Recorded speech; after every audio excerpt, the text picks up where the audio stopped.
À présent, direction le Congo-Brazzaville. Depuis le 7 mai, les autorités judiciaires ont jugé et condamné plusieurs anciens dignitaires du régime, anciennement proches du président Denis Sassou Nguesso. Des procès courts, sans la présence de tous les accusés, qui ont abouti à des lourdes peines de prison.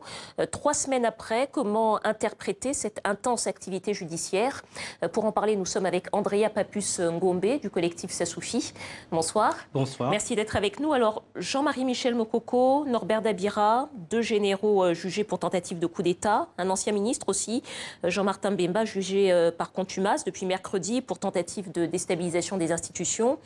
20 et 5 ans de prison pour les 2 premiers après 4 à 5 jours de procès.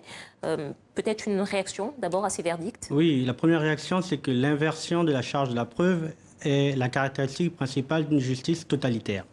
Ensuite, pour le cas Maître Martin Bemba, il a été rejeté son avis de l'ONU. L'ONU avait fait un avis sur son cas qui a été rejeté. Nous demandons à l'ONU d'appliquer des sanctions pour une justice qui ne respecte pas ce genre d'avis. En quelques mots, vous dites que cette justice est totalitaire. Elle est totalitaire. Elle est totalitaire parce qu'elle inverse la charge de la preuve. En gros, elle demande à l'accusé de prouver qu'il est innocent. Alors que dans un système judiciaire normal, c'est à l'accusation de prouver que l'accusé est bien un accusé et doit être condamné. Alors, sur le plan juridique, on est quand même, sur le plan contextuel plutôt, on est quand même dans une période où il est demandé au Congo de fournir des gages de bonne gouvernance économique et politique. Le moins qu'on puisse dire, c'est que ça tombe mal, ces procès. Pour vous, quelle peut être leur signification politique? La première des significations politiques, c'est justement d'ouvrir le chemin pour Denis Christel Nguesso ou Jean-Dominique Okemba. Et nous demandons, c'est-à-dire faire condamner des gens susceptibles de les contester politiquement, soit dans leur fief, soit électoralement. Et donc, il y a un besoin comme ça de libérer la voie pour une succession monarchique. Et Denis Christel Nguesso étant le fils du chef de l'État et Jean-Dominique Okemba le patron des services et le conseiller secrets du chef de l'État. Et nous demandons justement, pour que la justice congolaise soit crédible, qu'elle puisse poursuivre Denis Christel Sassou Nguesso, Dominique Okemba, qui sont des fossoyeurs de la République congolaise, qui ont volé, pillé et pour certains même tué. Donc, pour vous, ces procès sont donc organisés, instrumentalisés pour résoudre une forme de guerre des clans? Aussi bien pour résoudre une forme de clan, mais vraiment pour paver le chemin. Par exemple, pour le cas Okombi Salissa, qui est un grand challenger.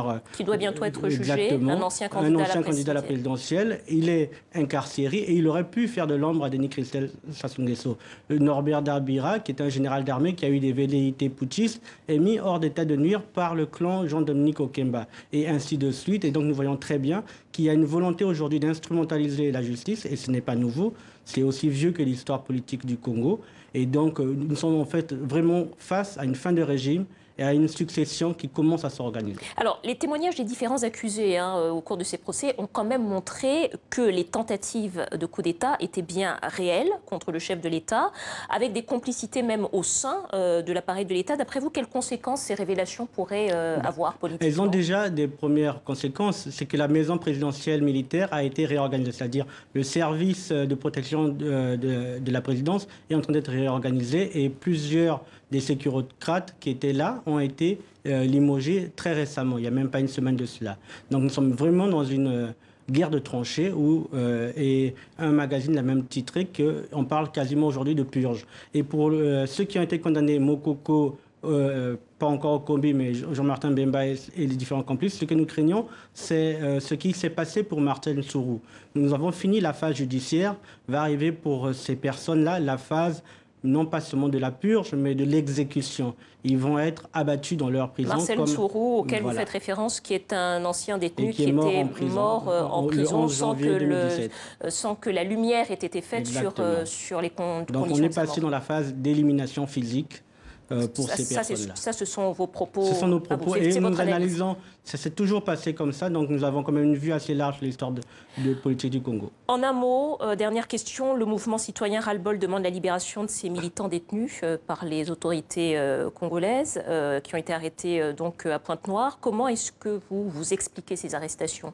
Ces arrestations sont dues à un raidissement du régime et à la volonté d'étouffer toute forme de début de contestation. C'est-à-dire, là, ils ont gardé 6 des dirigeants du mouvement, justement, pour étouffer toute velléité d'organisation. Mais nous disons que nous incarnons, en tout cas le Ras-le-Bol, le collectif Sassoufi et la jeunesse congolaise, nous sommes au bord du suicide collectif pour le Congo.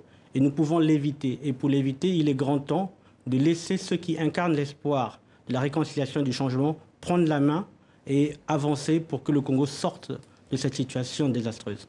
Andrea Papus Ngombe du collectif Sassoufi, merci d'avoir répondu à nos questions. Merci à vous.